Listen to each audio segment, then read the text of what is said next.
Hi, I'm Brandon with Piggy Tales, and I'm here to show you how to use our fantastic slide book today. I absolutely love this project. It is a fantastic gift. It's a great Christmas present, and it is so simple to use. The first thing that you need to do is get your paper that's cut to size. This template is the exact size of the pages in the book. You can see how it lines up perfectly with each of the pages in your book. You start with this white chipboard album. And I like to put my template on here and carefully line it up.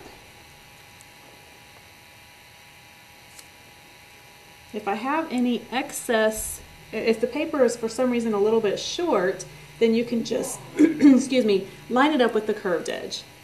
I use a pencil to trace around my boxes.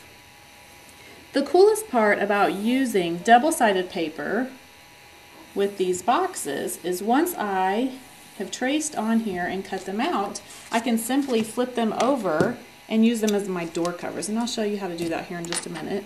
But I wanted to let you know that ahead of time. So whenever you cut out the boxes, sometimes people like to put a big X there to get nice clean edges, but it's really not necessary because you will be amazed how forgiving, when you cover the paper with the book, how forgiving it actually is. And if you put a big X through it, then you won't be able to flip this over and use this as a door cover. Alright, so I'm almost done cutting along this line.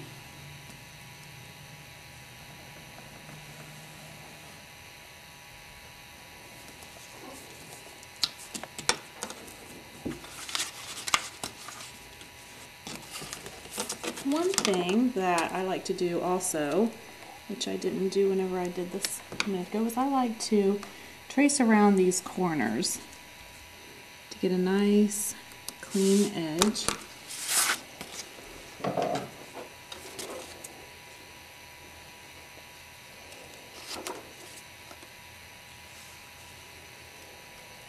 Okay, so then you can see it fits right over the top here.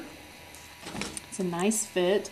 Again, I had cut my paper a little bit short, but that is okay because this is white chipboard and you can just make it part of your design. The main thing is that you always want to line your paper up to the edge that has the curved, the rounded edges. Okay.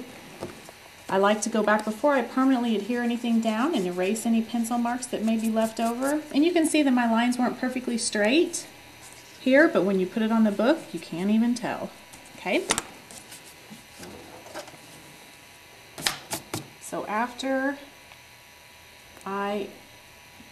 when I have decided that I'm ready to go ahead and make this permanent on my book, I like to put my glue directly onto the chipboard album.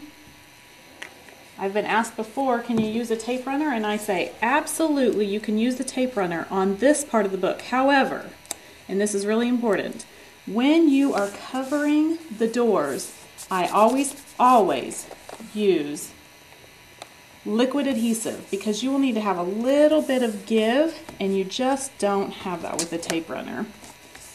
Okay, so have this ready to go, and now I'm going to cover my doors. You can scrap above and below these sliding doors. These were designed to be able to do both of those, to be able to do that. This, if you would like to journal, you can journal on it.